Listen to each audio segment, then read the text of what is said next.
Dalam dropshipping, perkara yang paling penting adalah produk. Kena cari produk yang betul, baru you guys boleh dapat sales lah. Dalam video kali ni, Daniel akan ajar you guys macam mana Daniel selalu cari produk menggunakan Spy Tools. Sama sekali apa yang you guys kena buat, pergi ke profile Daniel, tekan link dekat bio dan kemudian tekan Winning Hunter.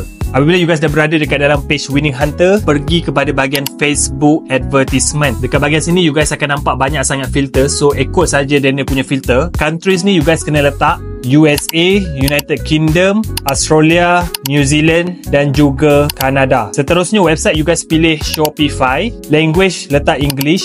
Bahagian dekat expand ni lah filter yang paling terbaik Daniel selalu sangat guna. So minimum Daniel akan letak dalam 500. Last date ni Daniel akan letak pada hari ni. Kemudian Daniel akan tekan apply. Apabila you guys scroll ke bawah, akan nampak banyak sangat iklan-iklan daripada kompetitor yang tengah run dekat Facebook sekarang ni. So guys, try to play around with this Spy Tools. If you guys nak more info tentang Spy Tools ni, boleh DM Daniel.